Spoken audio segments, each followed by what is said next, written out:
Ce n'est ni un virus, ni une maladie, mais elle se propage. Elle touche tous les pays. Aucun n'y échappe, quel que soit son niveau économique ou social. Si vous n'allez pas vers elle, c'est elle qui viendra vers vous. Elle touche chaque citoyen, quel que soit son statut, qu'il soit riche ou pauvre. D'une manière ou d'une autre, nous sommes tous touchés par la corruption.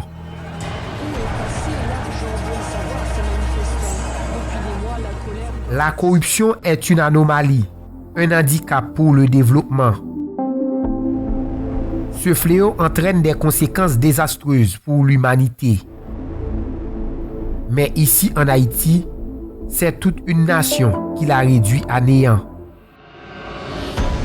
L'État haïtien est perçu depuis sa création comme une entité corrompue, favorisant le gain facile et l'enrichissement illicite. Il n'y a pas une seule période de notre histoire où l'on ne trouve pas des traces indélébiles de corruption. Depuis les dessous de table, au détournement à grande échelle des ressources publiques, la corruption a grandement contribué à la situation de pauvreté dans notre pays. Les pots de vin, le trafic d'influence, la dissimulation, le blanchiment d'argent, l'abus d'autorité, fraude fiscale, évasion fiscale sont des faits parmi tant d'autres qui engrangrenent notre communauté. Cette défaillance nous a évincés de toute opportunité vers la stabilité et le progrès et nous a exposés à toutes sortes de crises. Malgré la situation décriée de l'administration publique, peu de personnes ont été appréhendées pour des actes de corruption et une seule a été condamnée. La corruption a investi nos institutions. Les agents publics font la corruption à longueur de journée sans jamais être poursuivis.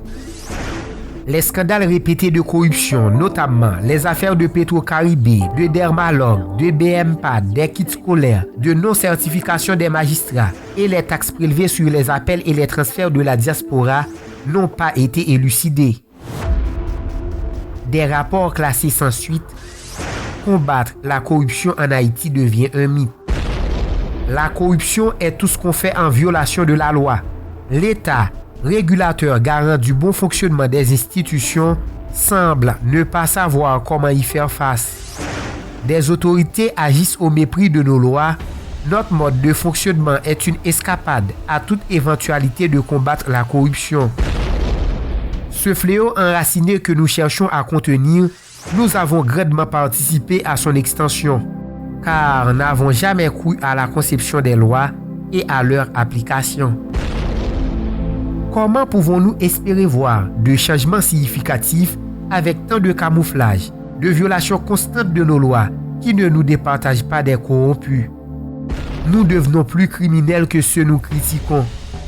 Ces mauvaises pratiques témoignent qu'on fait une chasse à l'homme, mais pas une chasse aux monstres. On prétend combattre le mal, mais ne cherche pas à en éliminer les causes.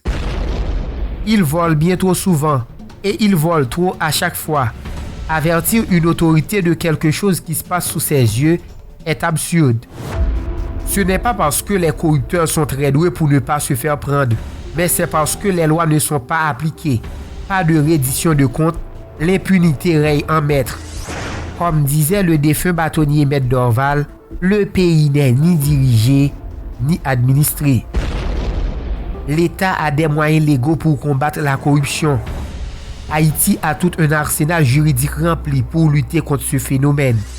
Tous ces outils, articles 21 et 241 de la Constitution de 1987, Code pénal haïtien dans ses articles 137 à 144, Convention interaméricaine de lutte contre la corruption ratifiée en 2004, Convention des Nations Unies contre la corruption ratifiée en 2009, Convention des Nations Unies contre la criminalité transnationale organisée ratifiée en 2011.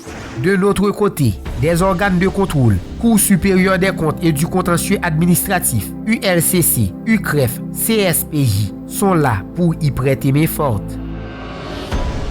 La lutte contre la corruption doit aller de pair avec le renforcement de l'état de droit et de la bonne gouvernance.